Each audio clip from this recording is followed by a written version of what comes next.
Fronteiras são linhas muito importantes quando apreciamos um mapa.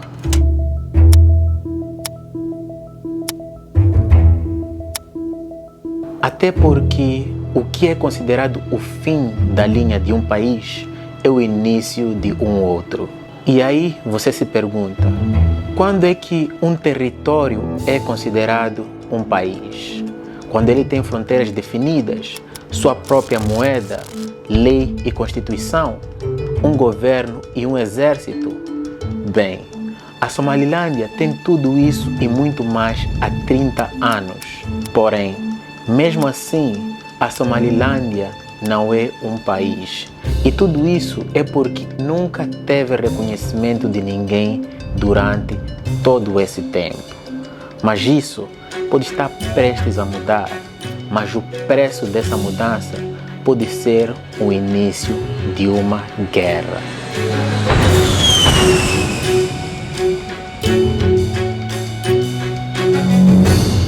Então, a Somalilândia é o maior estado não reconhecido do mundo.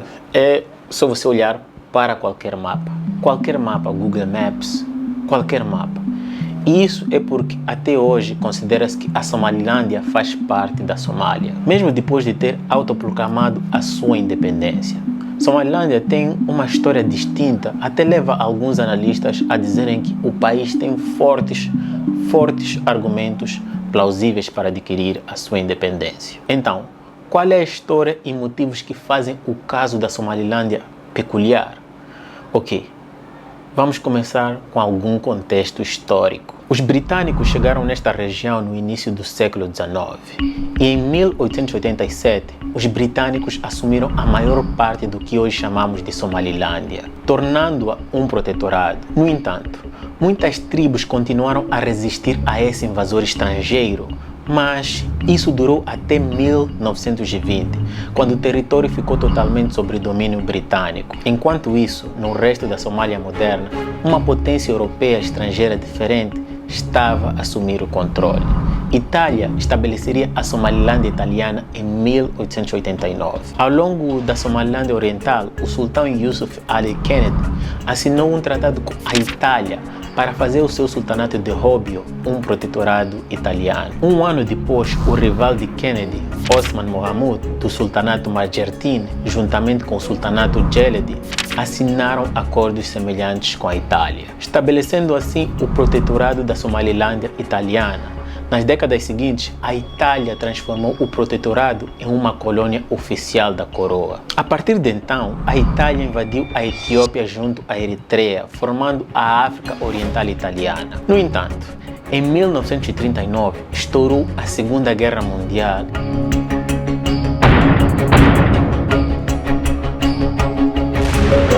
E a Itália originalmente declarou neutralidade antes de se juntar à Alemanha no ano seguinte contra os britânicos. Isso causaria fortes combates com os britânicos e, eventualmente, os italianos conquistaram a Somalilândia britânica, assim sendo anexando-a à África Oriental Italiana. Sendo assim, um ano depois, os britânicos contra-atacaram, derrotando os italianos e assumindo novamente o controle de ambas as Somalilândias até 1950, onde a parte sul da Somália foi devolvida à Itália, com a condição de que a Itália, sob a administração da ONU, ajudasse a parte sul da Somália a conquistar a independência em uma década.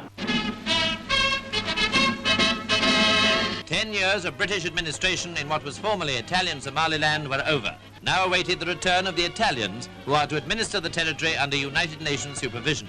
In another 10 years' time, the Somalis hope to become an independent state. Então, em 26 de junho de 1960, a parte norte conseguiu a sua independência.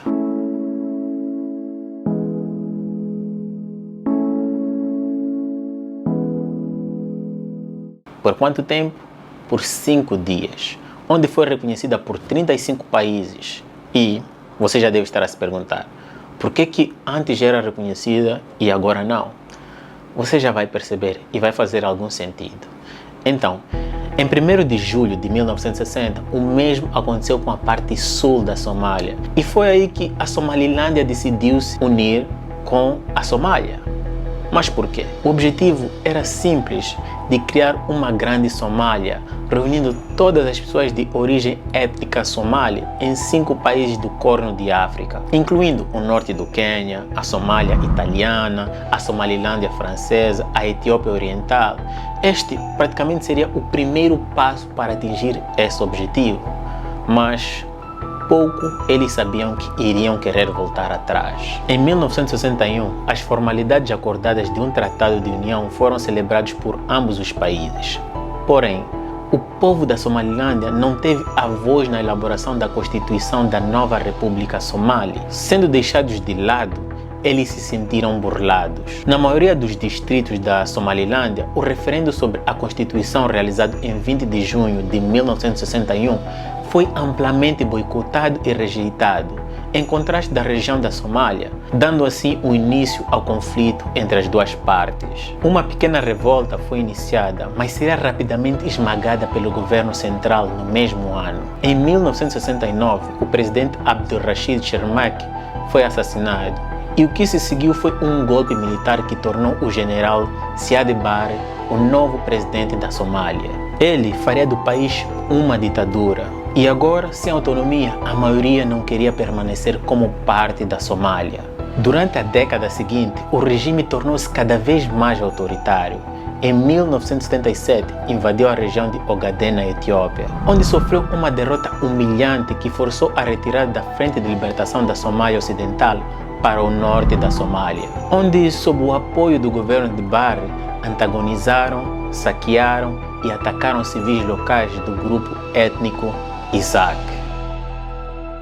Então, indignados com este abuso, em 1981, expatriados somalis na Arábia Saudita e no Reino Unido formaram o Movimento Nacional Somali, MNS, uma pequena organização que chama para a derruba do regime de Barre e o estabelecimento de um sistema justo e democrático. Então, um ano depois, o MNS mudou sua sede para a Etiópia, onde se uniu com os outros oficiais do exército e combatentes da etnia Isaac para formar o núcleo do ramo armado do movimento. A guerra de guerrilha contra o regime de Barre durou uma década. Em maio de 1988, o MNS atacou e capturou a rota da segunda maior cidade do país, Hargeisa. E no terceiro dia de combate, o governo começou a bombardear os residentes da cidade e, no momento em que cessaram, até 90% da cidade havia sido destruída, causando centenas de mortes e milhares de civis a fugirem através da fronteira. Metade de todos os combatentes morreram. A crueldade do regime uniu o povo Isaac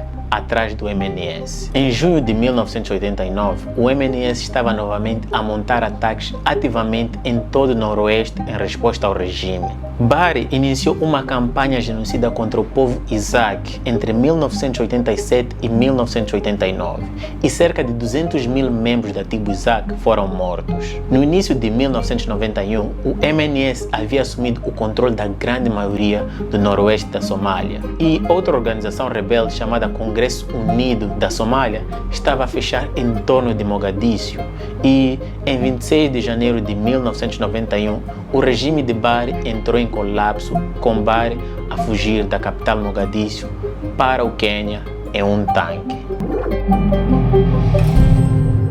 Este colapso deixou para trás um vácuo de poder, onde várias milícias tentaram ocupar este vazio e, em 18 de maio de 1991, a Somalilândia declarou a independência do resto da Somália, deixando a Somália em caos e anarquia. Porém, desta vez, a Somalilândia não receberia nenhum reconhecimento de nenhum país. A Somalilândia passou a sua primeira década criando a sua legislação, que foi aceita por 97% da sua população. Em 2001, teve a sua primeira eleição, a primeira de 5, tendo até agora 3 presidentes. Então, por que a Somalilândia não é reconhecida até hoje? Sendo que o governo da Somalilândia afirma que cumpre a maioria dos requisitos de um Estado democrático soberano, realiza eleições livres e justas, tem a sua própria moeda e forças de segurança e emite os seus próprios passaportes. Somalilândia afirma também que a sua reivindicação de independência consiste com uma norma de longa data da União Africana de que as fronteiras da era colonial devem ser mantidas. O território tem sido amplamente visto como um oásis de estabilidade numa região turbulenta do ponto de vista da sua população. Por exemplo, Brown e Burton, especialista em democracia e governação, disse o seguinte, abre aspas, eles têm um argumento completamente razoável. A Somalilândia está a tentar separar-se da Somália, que não é um país funcional há décadas. A Freedom House, um órgão de vigilância da democracia e das liberdades civis, classifica o índice de liberdade da Somalilândia como parcialmente livre, com uma pontuação de 44 em 100 em 2023, enquanto que a Somália obteve apenas 8 no mesmo ano. Bem, a Somalilândia tem melhores rankings que a Somália e, mesmo assim, ou com tudo isso, a Somalilândia não é reconhecida como um país. E provavelmente muitos irão dizer que é por causa da União Africana, mais ou menos. Se a União Africana reconhecesse hoje a Somalilândia, amanhã ela se tornaria um país. Então, por que a União Africana não torna isso uma realidade? Bem, é porque ela não pode. Isso porque a Constituição da União Africana compromete-se a defender a soberania e integridade territorial dos seus membros. É um princípio bastante razoável na prática. No entanto, isto significa opor-se ferozmente a qualquer apelo à autodeterminação, por mais simpático que seja. Porque, para criar um novo país, você deve dividir um já existente, infringindo na sua integridade territorial. Em outras palavras, a União Africana só irá reconhecer a Somalilândia se a Somália der ao reconhecer a independência da Somalilândia, visto que até existe um tratado da União dos dois Estados. Mas, recentemente, um país africano saiu por conta própria e pretende reconhecer a Somalilândia. E esse país é a Etiópia. Mas vamos lá ser sinceros aqui. A Etiópia não fez isso por caridade ou empatia à Somalilândia, mas por seu próprio interesse. A Etiópia precisa da Somalilândia e, por isso, os últimos atos ou ações da Etiópia vêm criando tensões nesta região que podem levar a um conflito militar. Então, o nosso vídeo acaba por aqui. Se você quer saber o que a Etiópia tem feito e por que ela precisa tanto, desesperadamente, da Somalilândia, deixe-me saber aí nos comentários. E se você quer saber como funciona a economia da Somalilândia, também deixe-me saber aí nos comentários. Então, você já sabe, aquele exercício de sempre. Por favor, dá aquele soco no like, partilha com 5 pessoas, que isso ajuda-me a criar mais conteúdos e motiva a criar também mais conteúdos. Então, dá aquele soco no like, partilhe com pessoas. E claro, se você quer apoiar mais este canal e vídeos deste gênero, torne-se membro do canal e do Patreon, link na descrição. Então é isso, meu muito obrigado, Kuoshikuro, Asante Sana, Kanimambo, é só o começo. Tamo juntos. Peace.